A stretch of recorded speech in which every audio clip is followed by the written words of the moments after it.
Jesus é o caminho dos céus. Mateus, capítulo de número 6, versos de número 5 e 6.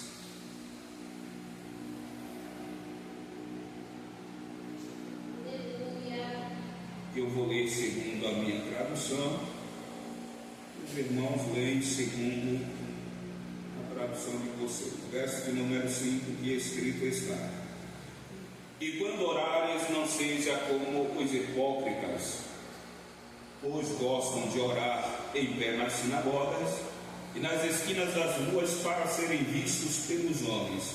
Em verdade vos digo que já receberam a sua recompensa. Mas tu, quando orares, entra no teu aposento e fechando a tua porta, ora a teu Pai que está em oculto, e o teu Pai que vê secretamente te recompensará. Olha para o seu irmão e diga: viver em secreto com Deus tem seus benefícios. Agora repete para ele: mas se você viver abertamente para o mundo, também tem suas consequências. Quem é chamado para servir a Deus tem que entender que precisa ter uma vida de intimidade com Deus.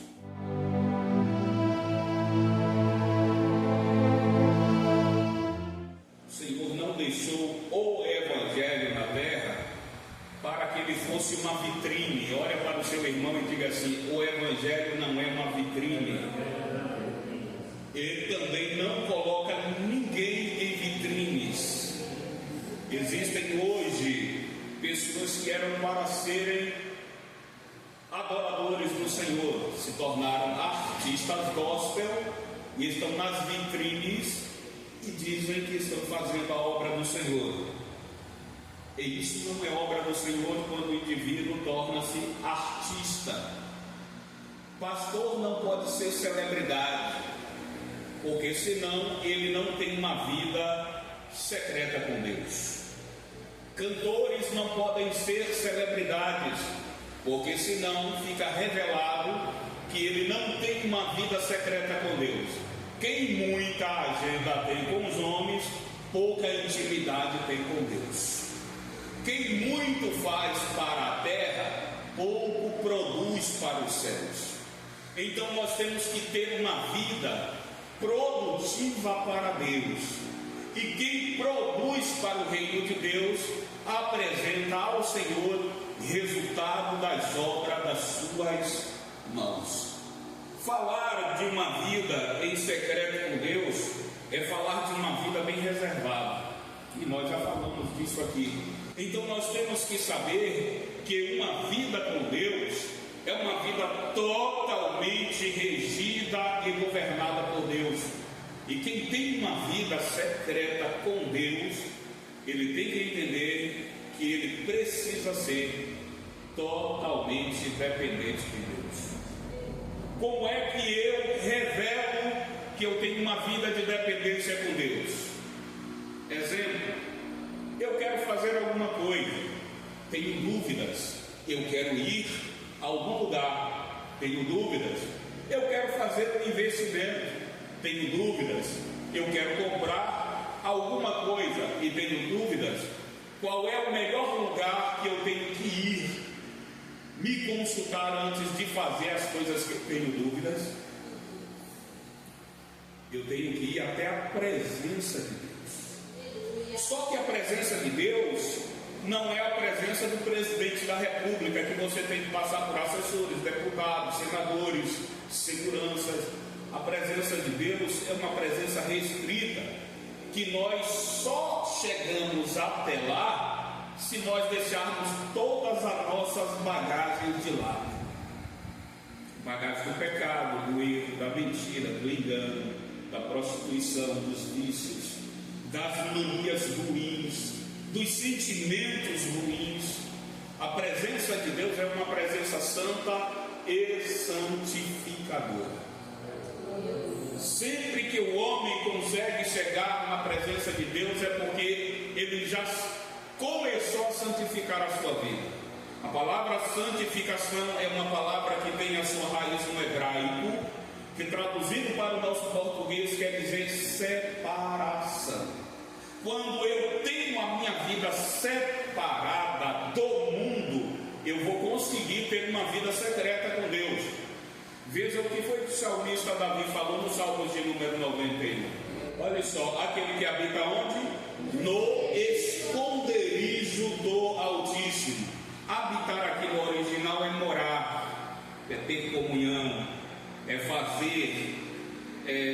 fazer uma separação entre lugares onde eu apenas onde eu comungo a fé com alguém, do lugar aonde eu habito, eu moro, eu participo das minhas intimidades.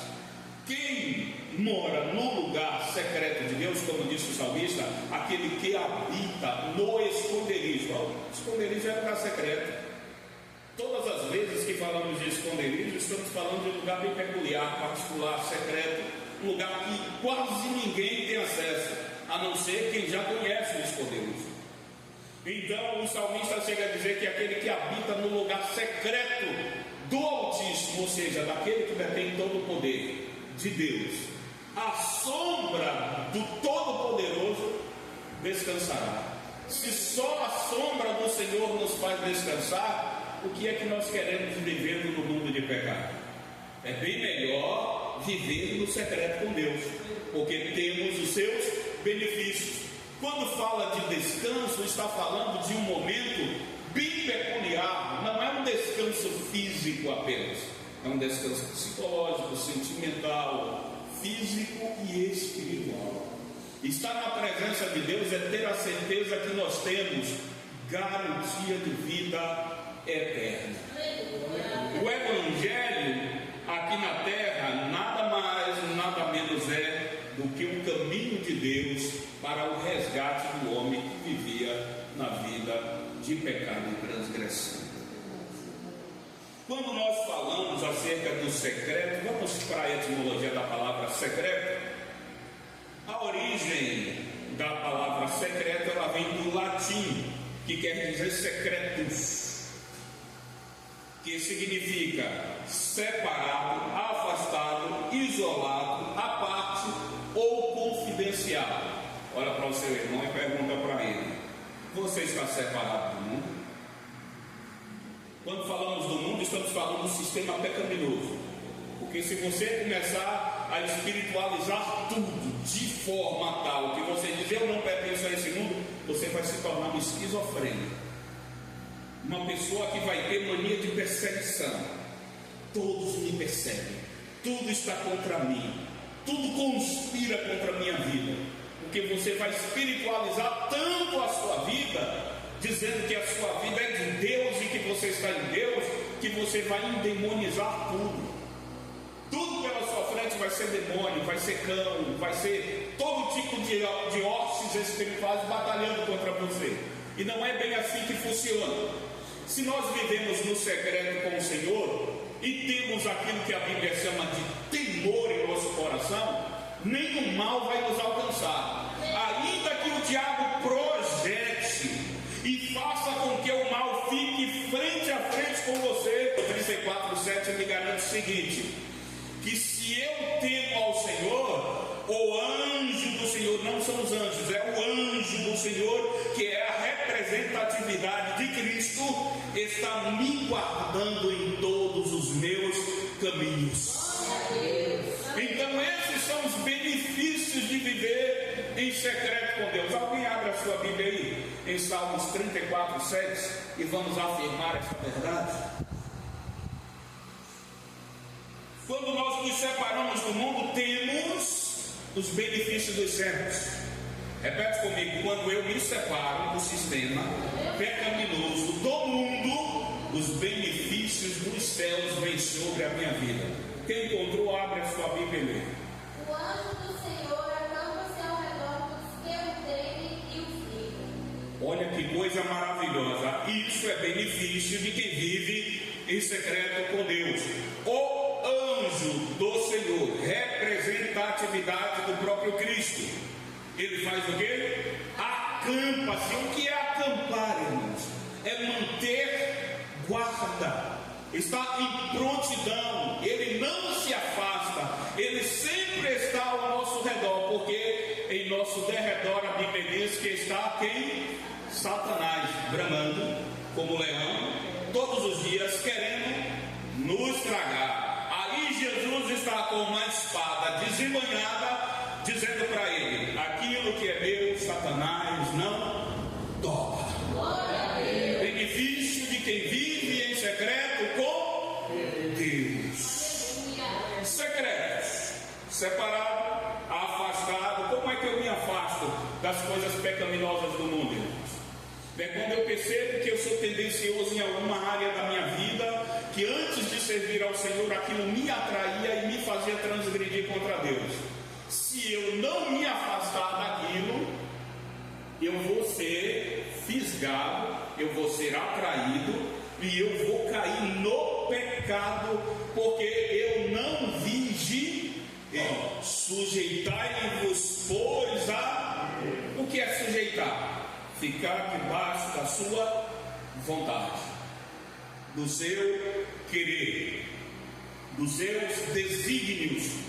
E como é que eu faço isso? Jesus nos ensinou aonde? Lá em Marcos capítulo de número 8, verso 34. Aquele que quiser vir após mim, negue-se a si mesmo. É o mesmo conselho que Tiago deu. Negar a si mesmo é se sujeitar à vontade daquele que te chamou. Então negue-se a si mesmo, tome a sua cruz e siga-me. O nosso pior inimigo, como é o nome dele? Como é o nome dele? Ah, não, mas quem espiritualiza tudo demais diz que é Satanás. Quem é Satanás para tocar no crente? A nossa mente pode ser guiada por Satanás, sim ou não? Sim. Pode. Mas Satanás tem acesso a ela se eu não der brecha?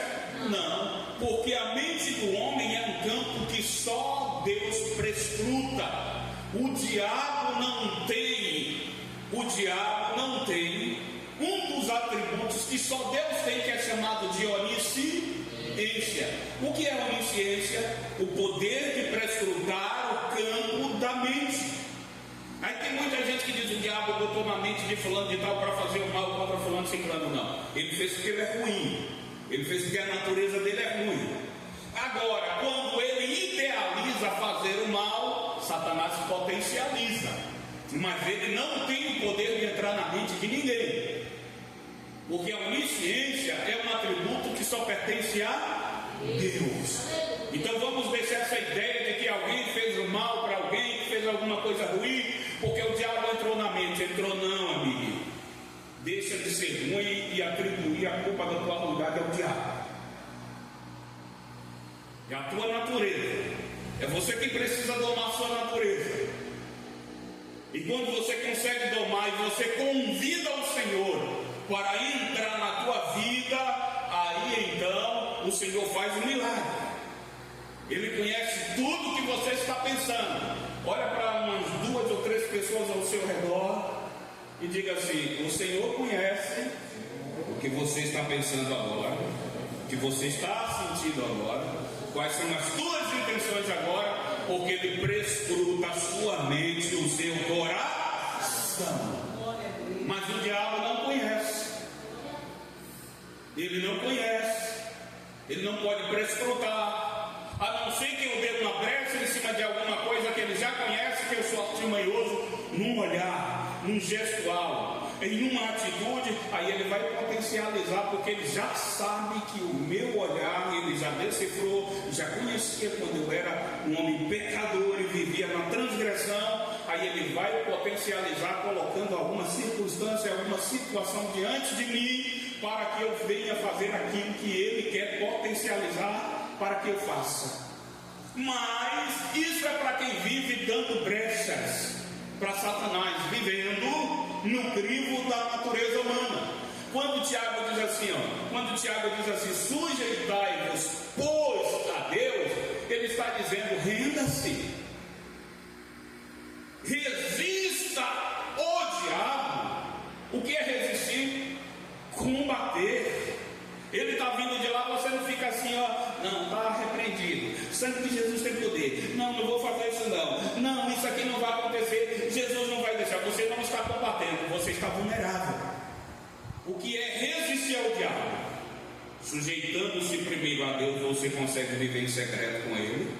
Resistir ao diabo é combater a tentação quando vier, e não ficar repreendendo, porque não vai funcionar. Você tem que mostrar que você é nova criatura, que Deus está em sua vida e que aquilo não te pertence mais. O apóstolo Paulo nos ensinou o seguinte: que tudo me é lícito. O crente pode beber? Pode. O crente pode fumar? Pode. O crente pode se prostituir? Pode. O crente pode mentir? Pode, mas não deve. É lícito tudo isso, mas não nos convém mais, porque somos uma nova criatura e vivemos em secreto com Deus. E no momento que eu vivo em secreto com Deus, eu mostro uma mudança, uma transformação que o mundo não pode produzir em mim, que só Deus, por intermédio da sua palavra e a virtude do seu Espírito, pode produzir em minha vida. E como é que o Espírito Santo produz isso em mim? Quando eu conheço a palavra de Deus. Aí cumpre-se aquilo que está escrito no Evangelho segundo João, capítulo de número 8 e verso de número 16, que diz que o Espírito Santo veio para convencer o homem do pecado, do juízo e da justiça. Quem é que te convence do pecado, irmãos? A tua natureza? Não. O crente que está falando ao teu lado? Não. Pode até ser, se a palavra dele for ungida pelo Espírito Santo. Um homem vazio do Espírito Santo pode falar 100 vezes com o outro, não vai produzir nenhum tipo de mudança. Mas uma criatura transformada por Deus, cheia do Espírito Santo, a primeira palavra que disser já nos incomoda, já confronta a nossa vida, já confronta a nossa alma, porque não é apenas o interlocutor, ou seja, o indivíduo que está falando, mas o Espírito Santo ungindo a palavra e guiando cada fala daquele indivíduo para o outro. Agora, para provocar a ira? Não, mas para produzir mudança. Tudo que Deus faz é para o nosso benefício, mas a criatura quer viver à toa, segundo a sua própria vontade. E quando nós vivemos assim, não temos os benefícios de Deus sobre nossa vida. O que é que a primeira carta do apóstolo João, capítulo de número 2, versos 15 ao 17, nos traz como recomendação? Veja o que foi que o apóstolo João deixou aí nesta carta. Para aqueles que ainda estão titubeando, estão como eu, tipo, sem firmeza espiritual nas pernas. Que assim, irmãos, olha para mim. Não é porque você é crente que você virou. Não é porque você é crente que você virou o Superman da fé. Ah, agora eu sou crente, eu estou livre. Uma certa feita, um menino na cidade de Feira de Santana disse assim: pastor, eu vou com um grupo evangelizar para Micareta. Aí eu disse: meu filho, não faça isso não.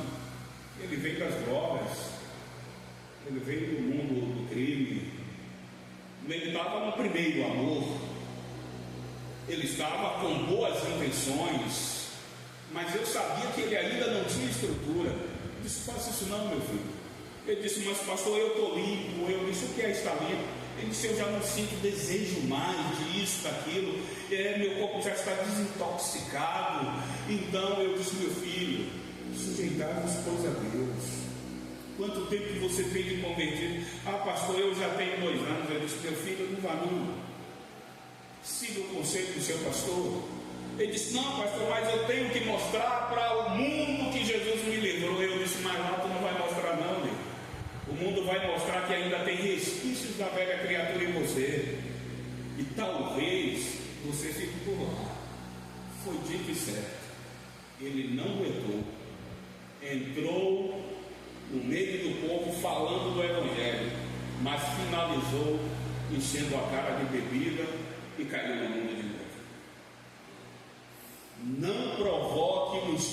que tem dentro de você que você sabe que você ainda não dominou ele.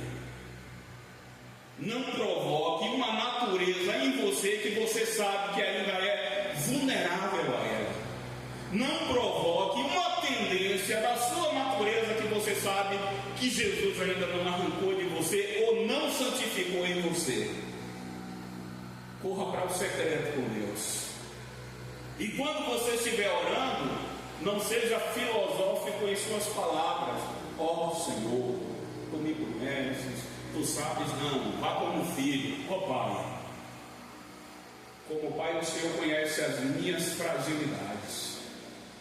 E eu como filho, quero te confessar que continuo falho e frágil em tal área da minha vida. O Senhor sabe, o Senhor conhece.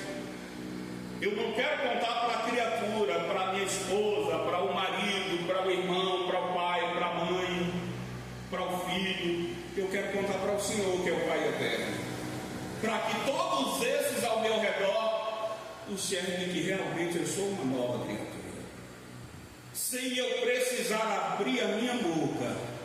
Eu quero que o Senhor revele para eles, mas me ajude, Senhor. E quando você fizer esse pedido, aí então o amor de Deus, que entregou seu Filho para morrer por nós, vai fazer com que o sangue que foi vertido na cruz venha gotejar sobre nós e trazer libertação. Não provoque aquilo que você sabe que você não consegue vencer. E se está na tua natureza, pior ainda. Não desafie aquilo que você sabe que é um gigante na sua natureza e que você está como um pigmeu diante dele. Vamos lá para a carta de João. Não ameis o mundo, nem o que do mundo há. Se alguém ama o mundo, o amor do Pai não está nele. Porque tudo que há no mundo é o quê? Concupiscência da carne. Olha, concupiscência da carne, que é concupiscência, desejos desenfreados, é aquilo que nós chamamos de volúpia. O que há no mundo são os desejos desenfreados da carne. A concupiscência dos olhos e a soberba da vida, e não é do Pai, mas do mundo. O mundo passa e a sua concupiscência, mas aquele que faz a vontade de Deus permanece para sempre. O que é que nós queremos com esse mundo se existe uma promessa gloriosa para a nossa vida diante de Deus? Vamos mostrar aqui em um dos livros que eu leio e eu sinto muito prazer em ler. E quando eu estou lendo, eu paro para observar algumas situações que esse livro nos traz como exemplo de vida. E eu queria que vocês parassem, refletissem e compreendessem o que é que o Senhor quer falar em João, capítulo 3, verso 16 ao 18. Vamos ler com muita atenção esses versos. É o eixo central da Bíblia para mim. Para mim, este capítulo e esses versículos são os rolamentos do eixo central que faz com que a nossa vida venha girar em torno de Deus. Porque Deus amou o mundo. Quando a Bíblia fala o mundo, aí não é o sistema, somos nós, criaturas. De tal maneira que entregou o seu Filho primogênito. Foi isso? Mas entregou o Filho unigênito, ou seja, único. Porque Deus entregou o seu único Filho. Mas antes ele diz assim, porque Deus amou o mundo de tal maneira. Não tem expressão verbal, a gramática não tem como mensurar, a filosofia não pode mensurar o tamanho desse amor. Homem nenhum pode expressar nem com atitudes, mas Deus expressou com um sacrifício. Porque Deus amou o mundo de tal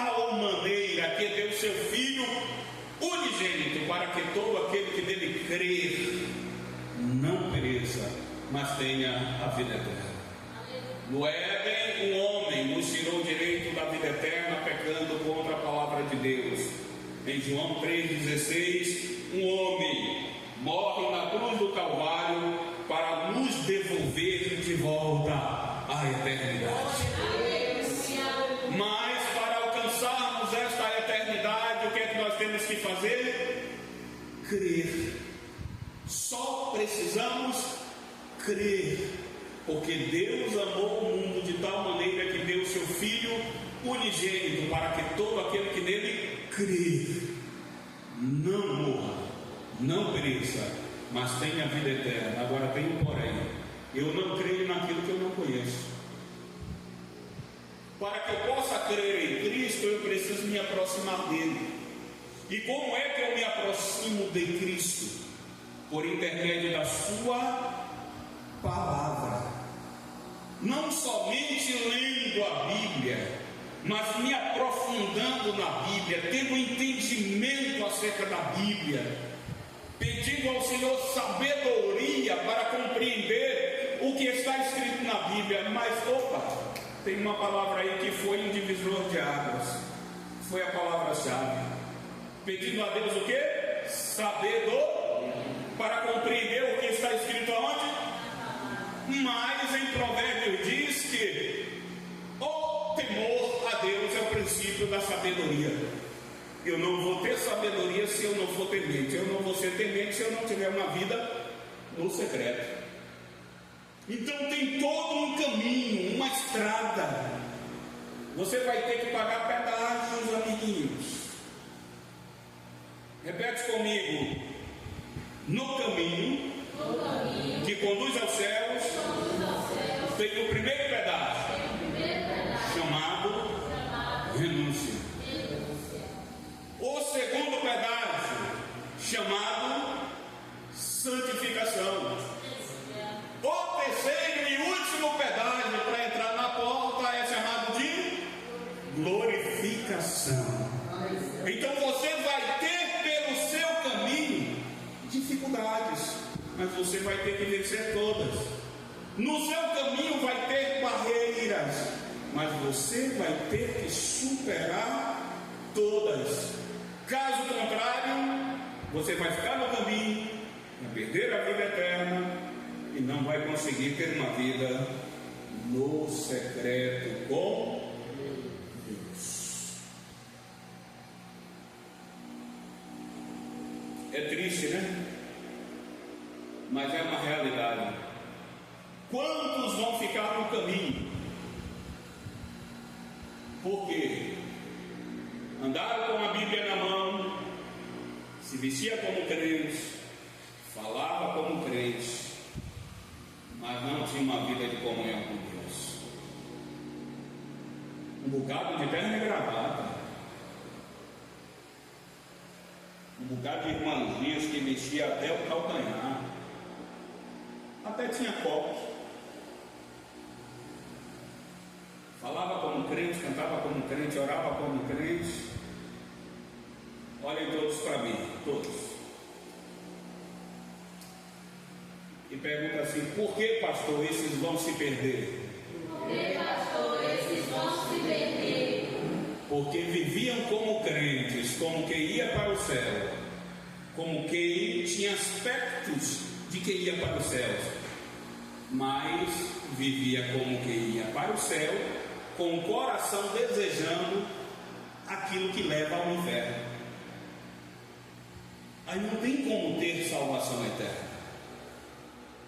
Ou você decide viver para Deus, ter os aspectos de Deus, as características de Cristo, ou você está perdendo tempo. Vai estar até bonitinho, bem perfumado, bem vestido, dando glória a Deus e aleluia aqui na terra, mas não passando do teto do prédio. O que foi que Jesus falou para a mulher samaritana? Vamos lá para o capítulo de número 4 do Evangelho segundo João. Evangelho segundo João, capítulo de número 4. Jesus encontra uma mulher que era pecadora declarada e vivia no ato de prostituição e adultério. Mas quando alguém assim tem um encontro com Cristo, não consegue viver como uma velha criatura. Consegue, irmãos? Consegue?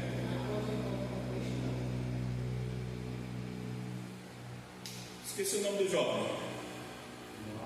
João. Já tem nome de apóstolo, de profeta, de tudo. João. Quem tem um encontro com Cristo consegue viver praticando o que praticava antes? Esqueci o nome do outro. Antônio Carlos. Consegue, Antônio Carlos? Consegue, irmão Everton? Irmão Valdez? Levi? E por que será que essa geração de crentes de hoje são tão fracas? Qualquer coisinha diz: eu não consegui não. A gente encontra pelo caminho, era crente, eu não, era crente de manhã, de tarde, a gente olha, foi o que aconteceu, não sou mais crente não. O que foi que aconteceu? Eu não aguentei, eu caí. Eu disse: caiu de onde, menino? Caiu de onde tu não estava em cima? Sempre por baixo. Porque segundo o Evangelho de João, capítulo de número 8, verso de número 32 e 33, escrito está: e conhecereis a verdade, e a verdade vos libertará. Se, pois, o Filho vos libertar, verdadeiramente sereis livres. Então, se aconteceu uma libertação na vida do indivíduo que diz que conheceu a Cristo, é impossível voltar atrás. Eu só encontrei uma pessoa na Bíblia que voltou atrás, mas para levar as boas novas: a mulher samaritana. Ei, vem ver o homem que tem dito tudo aquilo que eu tenho feito. Porventura não é esse o Cristo? Até ali o povo parou para ouvir ela. Depois das boas novas, ela procura todo mundo. Cadê? Já está ouvindo a Cristo e deixou de ouvir ela. Ou deixou de ouvi-la. Porque a mensagem dela foi tão contundente e ela falou com uma expressão de transformação que não tinha como duvidar da mulher, e todo mundo conhecia ela. Onde é que está escrito aí, João? Não vou falar o verso não, só para ver os irmãos bom de Bíblia. Qual é o verso que começa o diálogo de Jesus com a mulher samaritana? Estou com a Bíblia aberta dele. Disse-lhe, pois,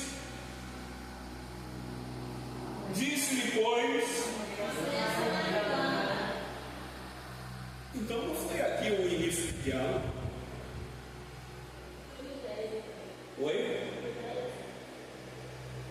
Não. Se a mulher respondeu para Jesus, é porque Jesus já tinha dito alguma coisa para ela. Verso 7.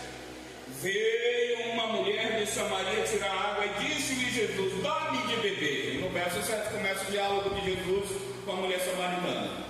No verso de número 8, porque os seus discípulos tinham ido à cidade comprar comida. Disse-lhe, pois, a mulher: como sendo tu judeu, beber a mim, que sou samaritana. Porque os judeus não se comunicam com os samaritanos. Veja quantas barreiras tinha para aquela mulher não alcançar a salvação. Primeiro, Samaria e Judéia tinham uma rixa política, étnica e religiosa. Então, por não se comunicarem, os judeus se achavam melhor do que os samaritanos melhor do que os judeus, porque eles vinham da descendência de Jacó, e na terra de Samaria tinha uma fonte que foi Jacó, que cavou, bebeu dela, deu seus animais, seus filhos, a sua descendência. E depois de tudo isso, daquele crivo do ano 722 a.C., segundo o crivo teológico, nos mostra aqui, depois da invasão do Império Assírio no lugar, ele levou um bocado de mulher cativa, prendeu alguns outros que ali estavam, e os soldados tiveram relações com as mulheres da terra, e filhos mistos nasceram ali, não somente dos assírios, mas também de outras nações que invadiram por muitas vezes, e o lugar ficou sendo um lugar como que pagão. Então os judeus entendiam que eles não eram uma raça pura. Se Se é um povo mesclado e um povo que se misturou demais, não são dignos de entrar no templo em Jerusalém para cultuar ao Senhor. Fica esta divisão étnica, política, territorial e principalmente religiosa, porque tudo girava em volta da religião. Então, o que era que aconteceu naquela época? Eles causaram aquele tipo de divisão, eles não se comunicavam e pior ainda, uma mulher judia, ainda que não haja nenhum tipo de barreira, ela não se comunica com o homem sozinho em lugar nenhum.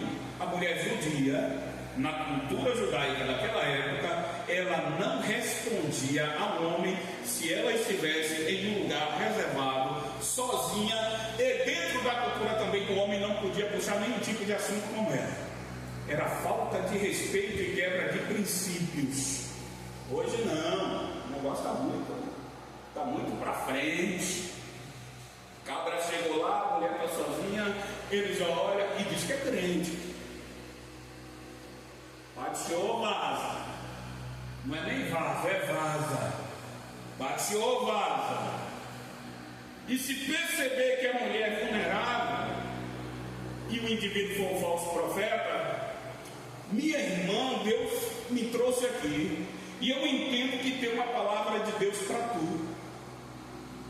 A mulher já está lá, talvez com ambiente, uma batalha, uma guerra, e aí inicia um diálogo, e do diálogo o vaso já está com a mão no ombro da vaza, profetizando para ela, e acha pouco e já pega na mão e já vai para o ouvido, e eis que isso, e desse isso. Às vezes a vaza está lá num problema sentimental com o vaso em casa, aí os dois vasos emborcam a vasilha. E aí, aonde acontece todo o escândalo. Por que eu falei isso mesmo? Eu não sei, mas falei. Não tem nada a ver com o contexto. Eu falei, se Jesus está mandando, receba. Então é aquela questão. E aí, aonde acontece todo o escândalo no meio do evangelho? Por quê? Falta de transformação, libertação e mudança. Só os irmãos, olha um para o outro e diga: se tu é crente, cara, aprenda. Não existe amizade demais entre homem e mulher. Amizade demais entre homem e mulher e toque demais na mão, no ombro, no corpo, vai dar B.O.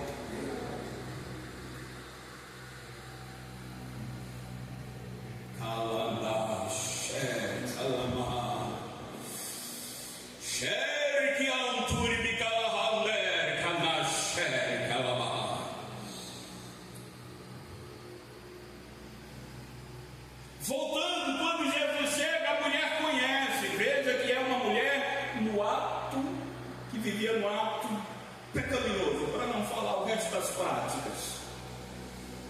Mas quando ela percebe que quem estava chegando era um judeu, ela baixa a cabeça e Jesus sabia que ela não iria ter um diálogo com ele. Seria impossível um diálogo entre os dois. Mas existe uma questão dentro da cultura, das tradições judaicas, que um judeu não pode negar pão, água e descanso.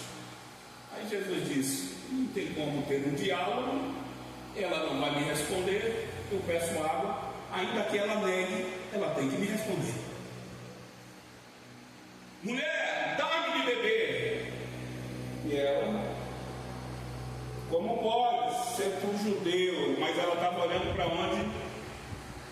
Para os pés e para a túnica. Ela reconheceu que Jesus era judeu pelas vestes. Repete comigo: crente é conhecido também pelo seu jeito de vestir. Veste salva, irmãos, mas identifica os salvos.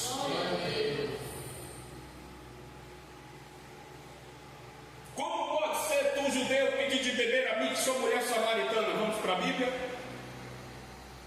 Qual foi a resposta de Jesus para ela? Jesus respondeu e disse: se tu conheceras o dom de Deus e quem é o que te diz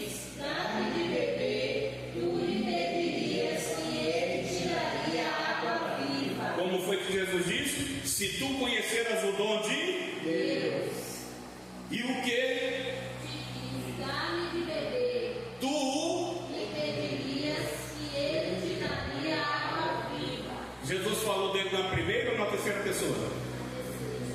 E Jesus a princípio não se identificou, falou de si mesmo na terceira pessoa. Então é uma forma dele falar de si mesmo sem se identificar. Aí ele vai e responde dessa forma. E logo após, qual foi o verso? Pode ler. Disse a mulher: Senhor, tu não tens com que atirar, e o poço é fundo. Onde, pois, tens a água viva? Senhor, tu não tens, pois, como tirar a água, o poço é fundo. De onde tu tens água viva? Ela ainda não tinha identificado a fala de Cristo para ela. E ela ainda estava com foco na água do poço e não no poço de vida eterna. Mas depois, o que foi que Jesus respondeu para ela? Jesus respondeu e disse: Qualquer que beber desta água tornará a ter sede, mas aquele que beber da água que eu lhe der nunca terá sede, porque a água que eu lhe der se fará nele uma fonte de água que salte para a vida eterna. Dê glória a Deus por isso. Aí Jesus responde para a mulher: mulher, aquele que beber desta água tornará a ter sede. Agora sim Jesus fala de si na primeira pessoa, mas aquele que beber da água que eu lhe der nunca mais tornará a ter sede, porque dentro de si nascerá uma fonte a jorrar para a vida. Depois, qual foi o assunto? Qual foi o pedido dela? Disse-lhe a mulher: Senhor, dá-me dessa água, para que não mais tenha sede, e não venha aqui tirá-la. Senhor, dá-me dessa água, para que eu não tenha mais sede, e não precise mais voltar aqui para tirar desta água. Aí Jesus diz: agora é o diálogo da transformação. E sabe qual foi o diálogo da transformação? Foi quando Jesus mostrou para ela que conhecia a vida dela. Vamos lá para o próximo verso? Disse-lhe Jesus: Vai, chama o teu marido e vem cá. Jesus olha para a mulher e diz assim: mulher, vai, chama teu marido e vem cá. Era uma pessoa que vivia no ato de prostituição, incitando o adultério. Aí a resposta dela para Jesus é: Senhor, eu não tenho marido. E o que foi que Jesus falou para ela? Disseste bem. Porque tiveste quantos? 5 maridos. E agora? E o que agora tens não é teu marido. Por que Jesus disse: o que agora tens não é teu marido? O que era que ela estava praticando? Adultério. Quando Jesus acaba de falar assim, aí ela: opa, estou diante de um profeta. Porque somente os profetas sabiam discernir, tinham entendimento, e Deus revelava a situação local para trazer a mudança. E qual foi a resposta de Jesus para a mulher? Disseste bem, porque se marido tu tivesse, o que tu tem hoje não é teu. Aí qual foi a resposta dela para Jesus? Vejo que és profeta. Repete comigo, irmãos. Aonde tem profecia, a igreja não se corrompe. Mas aonde tem profetadas e profetinhas, a igreja se corrompe e entra pelo caminho do mundanismo. Porque o verdadeiro profeta, ele é boca de Deus. O verdadeiro profeta é porta-voz da palavra de juízo e justiça, e não porta-voz do e eis que Deus manda te dizer, e profetizando ao bel prazer, alimentando o pecado que já está no indivíduo. É aí que as igrejas se acabam. É aí que muitos mostram que não vivem no secreto com Deus.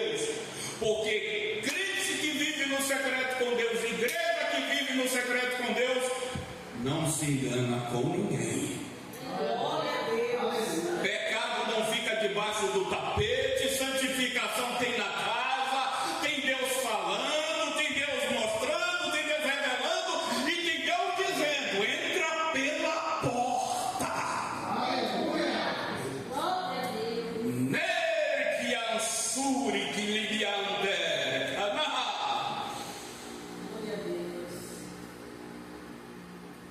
Ter uma vida no secreto com Deus é ter uma vida de santificação. Repete comigo: Jesus nos convida esta noite a uma vida de santificação.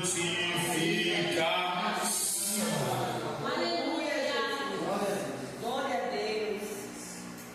O Senhor te chamou das trevas. Ele não te tirou, Ele te chamou. Olha de novo para o seu irmão e diga: o papel de sair do pecado é teu. De deixar o pecado é teu. De sair das trevas é teu. Ele te chama para a gloriosa luz. É você quem decide se fica ou se vai. O Senhor faz toda esta mudança na vida do homem. Faz dele sacerdócio real, tirando no mundo de pecado, te chamando das trevas para a sua gloriosa luz, mas para que você possa anunciar as boas novas de salvação. E como é que eu anuncio, irmãos? Uma geração tão deturpada, num tempo tão difícil, em que o mundo vive um declínio moral, onde os valores estão sendo invertidos. Aquilo que era certo agora é errado, o que era errado é certo. O que antes era santo hoje não é, o que não era santo hoje é santo. A gente não entende mais nada. Você falar do erro é crime hoje, mas andar errado é normal. Que mundo é esse? E a igreja, se brincar, vai desenfreadamente no mesmo caminho. Jesus vem para libertar, transformar, santificar e glorificar e levar para Ele, mas o mundo está trilhando o caminho do pecado e regredindo. Nós estamos vivendo uma regressão nos valores morais. Nós estamos vivendo uma regressão nos valores espirituais. E o maior alvo de Satanás em tudo isso é família. Conseguiu quebrar princípios regedores estabelecidos por Deus na família. Satanás controla a tua casa. Por quê? Porque tirou você do secreto com Deus. E tudo vira a ser normal. Tem aí um vídeo rolando na internet de um pai que vai até o tal do Big Brother e a filha foi possuída na hora lá de uma dança mundana, e o pai dizendo: desça daí, e ela fazendo uma dança sensual, e o pai lá pasma. Porque os valores invertidos. E se o pai chegar lá e corrigir, a justiça amanhã diz que ele é um criminoso.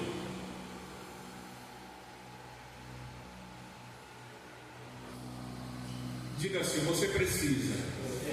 Diga assim: você necessita. Você carece de ter uma vida secreta com Deus. Senão, você vai ter uma vida aberta com o mundo.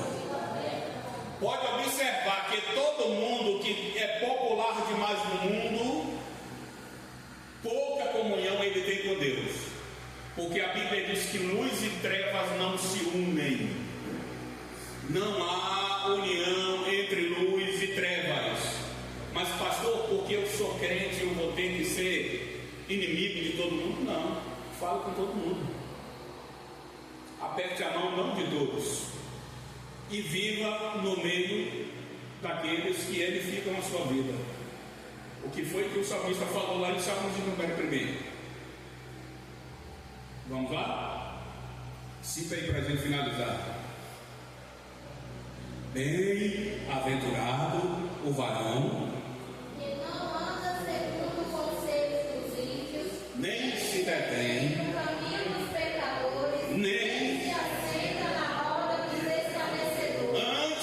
prazer, e nela,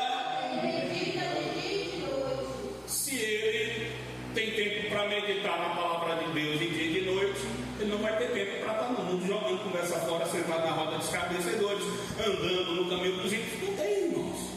Se tem esse tempo todo, é porque ele não medita na palavra do Senhor.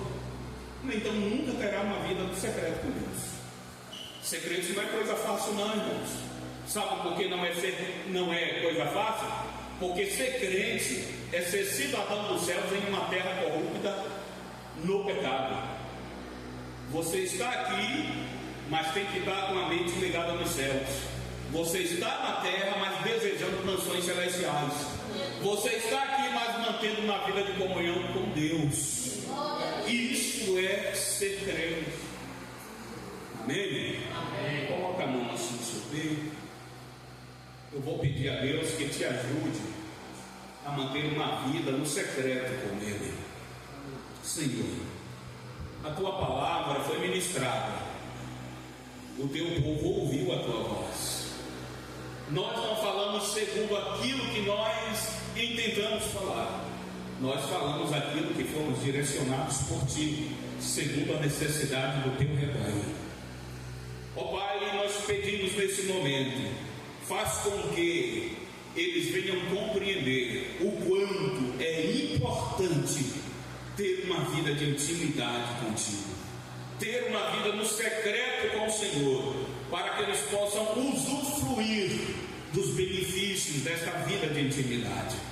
Cobre-os com teu sangue, arranca das mentes e corações desejos, pensamentos, projetos que não provém de ti, mas que é de ordem da sua natureza ou por impulso maligno.